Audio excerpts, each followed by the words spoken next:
Good morning, Liz. Mr. Photon here. How you doing today? Oh, well, just trying to detox a little bit from that Hamas probe we just did. Yeah, I've got some sage over here in the corner. Thank God. So we're going to do a listener's question, a probe, just quickly. We got a little bit extra time to get this in. I want to be the people's champ here and get these in, and it ties into the probe we did recently with Graham Hancock and the ancient civilization. So it's up my alley. So we're going to be probing Baal and Marduk and Amun-Ra, and these are ancient gods. I believe Baal and Marduk has their origins in the Old Testament Bible, and then Amun-Ra, of course, is from Egyptian mythology, or maybe he was not from mythology. Maybe he was real. We're going to find out. So I have up on my screen an image of I guess you would call it like an effigy or a statue of Baal, but I believe this is from later on in the Phoenician mythology. So in ancient Mesopotamia, there was a civilization called the Phoenicians, and according to history or lore or whatever it is, they had this statue, and they would actually use it for unfortunately child sacrifice. That's the rumor around this. So I wonder if we could pull in the Phoenician culture. The Phoenician culture. Okay. Was All this right. was this a story, or was this a real life statue for, well, first of all, was it a real life statue? And what is this called again? Moloch? No, this is, I think it would be Baal or Balal. Oh, is this a real life statue? Yes, it is real. So they had an actual physical statue of this. Several. What was its purpose? To remind us how powerful the gods are. Right, and this is one of the main gods that they worshipped. And was there any sort of sacrifice going on associated with the statue? Several. Wow. Okay. So that was part of their culture to have ritual sacrifice of human beings. Oh, geez. Did you sacrifice human beings? Sometimes, yes. Okay. Interesting. All right. I wasn't sure if that was, myth or legend. Okay. So many other cultures took on this god into their own culture. At least that's what the history tells us. So we can go, the next civilization up, we can go to Egypt. Okay. I think I lost the screen share there. Is Baal like a predecessor to Amun-Ra in the Egyptian? Like, I guess the question is it a derivative of Baal? Is Amun-Ra like a derivative of Baal, or is it the same god? Yes. Now, is this god like a construct, or is there some entity behind it? It's a construct. Okay. So there never was any entity associated with Baal. Well, again, this is what I loved about your probe. We found out that even back then they were using channelers. That's how they were getting information. So obviously there was something behind this image, this construct that was given to the humans or the civilization at the time to represent God.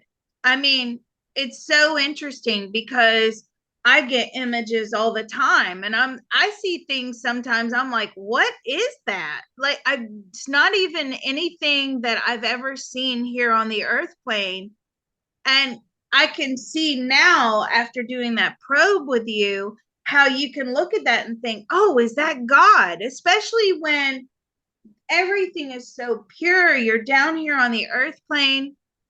You know that there's something outside that is bigger than just yourself. You know that there has to be a meaning to living here on the earth plane. What is it? And then you would take an image like that, and I guess you would build a personality or a consciousness or a construct behind it. But it's, where is the information coming from? So I don't know if you can get an image for us of what we're talking about on the screen. We have lost the screen share, unfortunately. But what I'm getting is, who was behind these images? Was it source? And I do feel like it was sort of spiritual in nature. Was it alien or UFO or alien tech related? And sometimes these gods were, given to us from that channeled information being channeled from that side. But I really feel like this was coming from source. Okay, so the original. So, well, it's interesting because I mean, Baal is the reason we know about them. I believe is from Old Testament. So, Hmm. um, hmm. So that was one of the questions in the probe. Is this connected to source, or at least who you perceive as to be source? This Baal, the original deity that they worshipped.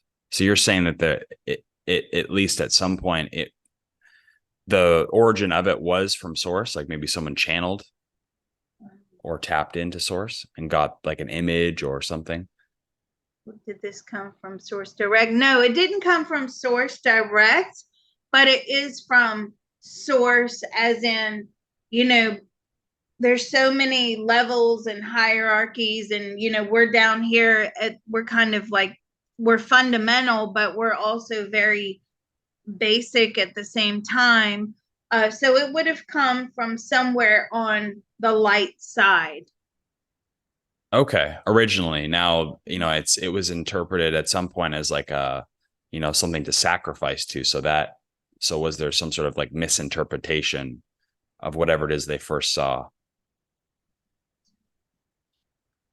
Yes, there was a lot of misinterpretation. Listen, when images are being flashed before my eyes, like, it only lasts I mean, like maybe a millisecond. I mean, it's just like bang and it's gone. And then you're trying to recall that image. And there's going to be, over time, there's going to be distortions in that image recall. Now, there are psychic artists out there. I would love to sit in on a psychic artist class to see how they're able to hold the image in their mind and then put the image down on paper, because the images are like flashes. Right. Okay, so try and get through these questions. There's a few of them. So in our probe, we got that the pyramids were built for what they thought were the deities or source, but they were actually, being influenced by ETs to be able to build like these transmitters to send out energy. And then there was a war between them and Source kind of won the war. Was Amen Ra, who is a derivative of Baal, was that entity involved in this? Or at least whoever they were channeling. I guess it doesn't really make sense because we found out it is a conscious construct.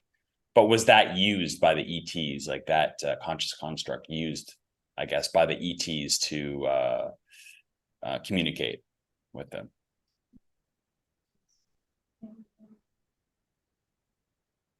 No. Okay, so Amen Ra didn't have anything to do with the war for the pyramids. Did Amen Ra have anything to do with the war?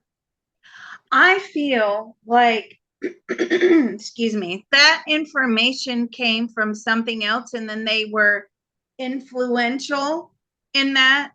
Once they find an opening, a portal, Mm-hmm. you'll get a lot of things rushing to that portal to give information. So I do feel somewhere in there they were very influential, but were they the initiators? No. Okay.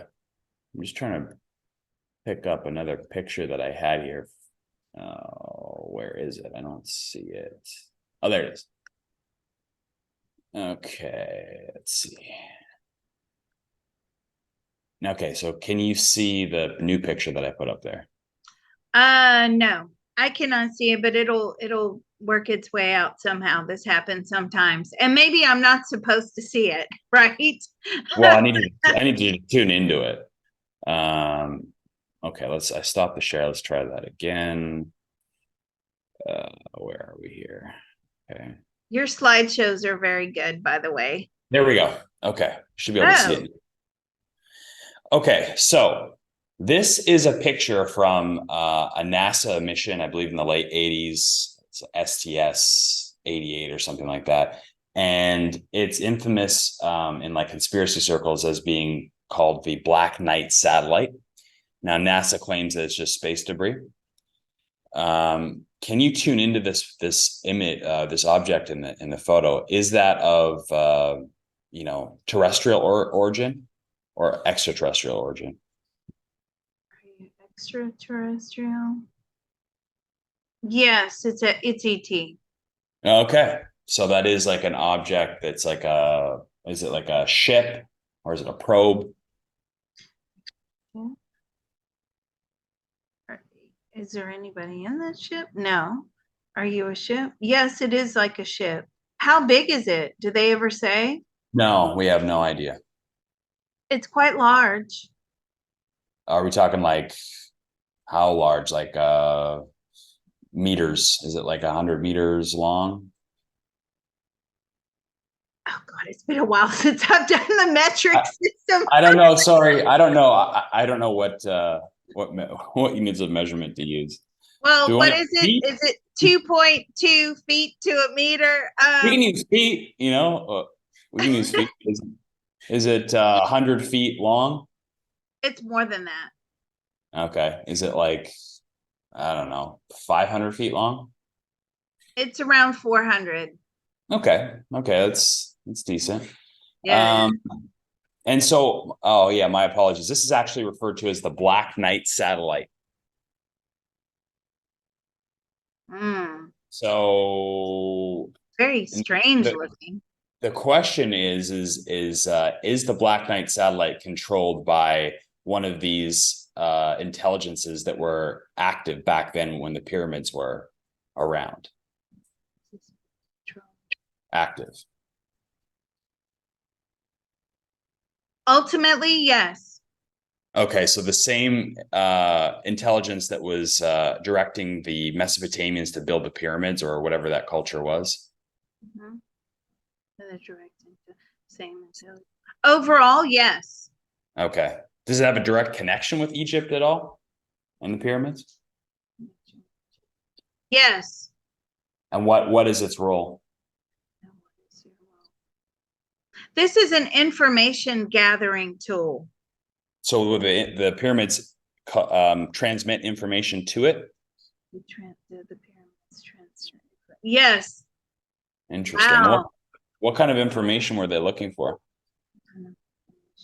Just like our thoughts, our inventions, our ideas, anything.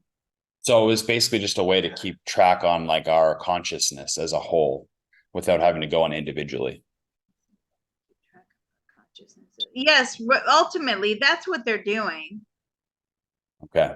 All right. I want to get through these questions. We don't have a lot of time. I really want to investigate that further, but I do want to. Well, we could do another video on that too. Yeah. Yeah. Um, okay. So we got that Amun Ra was from Baal. And the question is, did the humans ever call that entity Amun Ra? But I don't understand. I guess, who are we asking? This Black Knight No, satellite.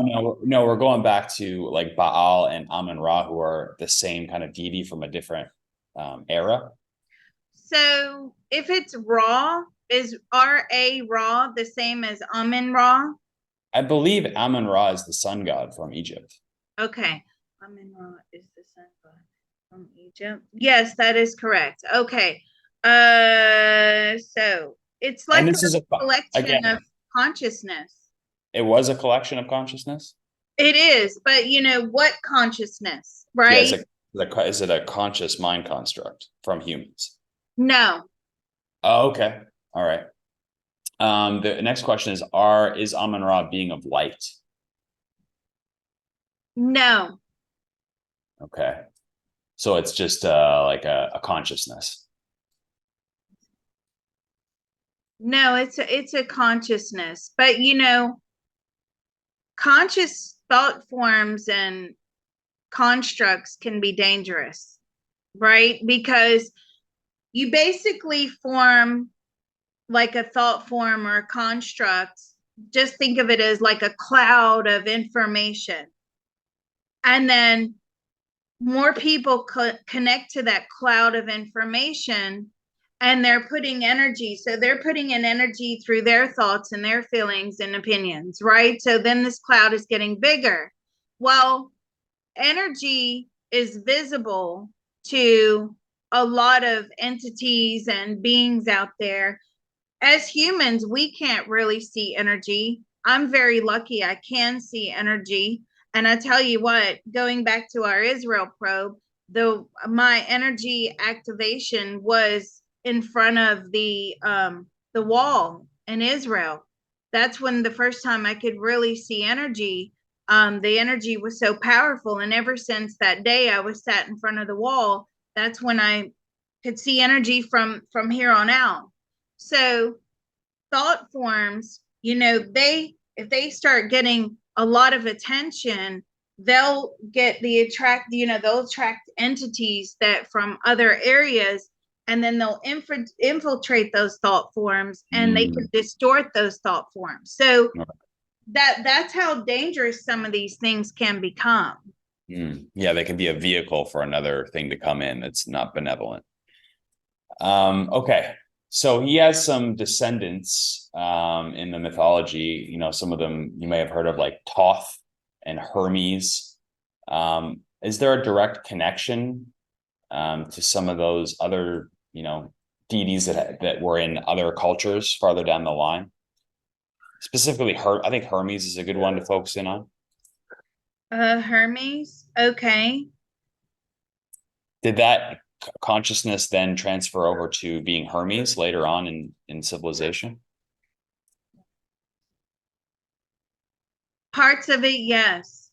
Okay. And how about all the way to Mexico and with Quetzalcoatl? That's another part of the question. Did that consciousness also embody Quetzalcoatl, which is the feathered serpent? Yes, it's infiltrated like many different levels of consciousness. Interesting. Okay. Now I can't really, I don't think we have time to get to all these. Okay. Does this consciousness ever claim to own planet Earth? Yes, on many levels. All you need to do is own the consciousness, and then you own Earth. Right. So it's those who control the consciousness make the rules instead of the goal. It's just Right, a right. joke. And I mean, we can see that from the top down. You only have to look at the government, right? Right. If they control your consciousness, they're in control. Okay. And would they say they are currently in control of the Earth at this point? No, they are not. Okay, well, that's good to know. Was the Sphinx built in the honor of the this consciousness? Partially responsible, yes. So I feel like there's a thought form or an information, and then it's sort of grown, and then it's kind of splintered off into many different aspects of this. So that's why we have all of this overspill into many other thought forms and entities and deities. That's what I'm getting. Right. So there's like a lineage back to like through Hermes and through Thoth of sort of occult information. There's like the Hermetic tradition, and ties into even like the Masons. That's what a lot of their information is based on. Does this thought form in the modern times still kind of affect like the Masons or the Masonic order?